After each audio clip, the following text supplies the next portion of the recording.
மன்மதனின் முகவரி Plato shirts. 6 முதல் 60 வரை. மன்மதனின் முகவரி பிளாட்டோ ஷர்ட்ஸ். புகழ்பெற்ற சித்திரை திருவிழா மதுரையில் வெகு விமரிசையாக நடைபெற்று வருகிறது. அதன் முக்கிய நிகழ்வாக மதுரை வைகை ஆற்றில் அழகர் நேற்று இறங்கினார். இதனை பல லட்சக்கணக்காக பக்தர்கள் கண்டுகளித்தனர். கள்ளழகரின் மதுரை வருகையை முன்னிட்டு அவர் வரும் வழியெங்கும் மண்டகப்படி ஏறி பக்தர்களுக்கு காட்சி அளிப்பது வழக்கம். அதன்படி செயற்பொறியாளர் ஐயாசாமி இல்லத்தில் அவர் தலைமையில் கள்ளழகருக்கு சிறப்பு வழிபாடுகள் செய்யப்பட்டது. பின்னர் பக்தர்களுக்கு புளியோதரை, பொங்கல், தயிர் சாதம் போன்ற பிரசாதம் வழங்கப்பட்டது. இந்த நிகழ்ச்சியில் ஏராளமான அரசு அதிகாரிகளும் பக்தர்களும் கலந்து கொண்டு சாமியை தரிசனம் செய்தனர்.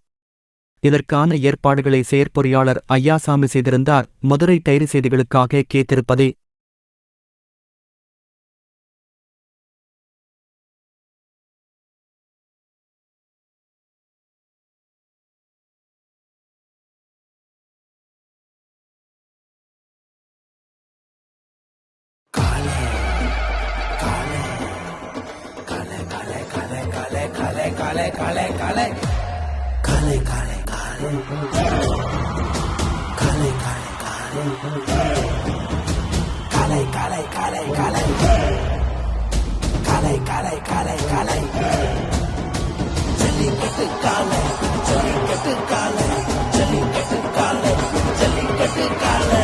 Jellikattu dhotis and shirts from the house of Plateau.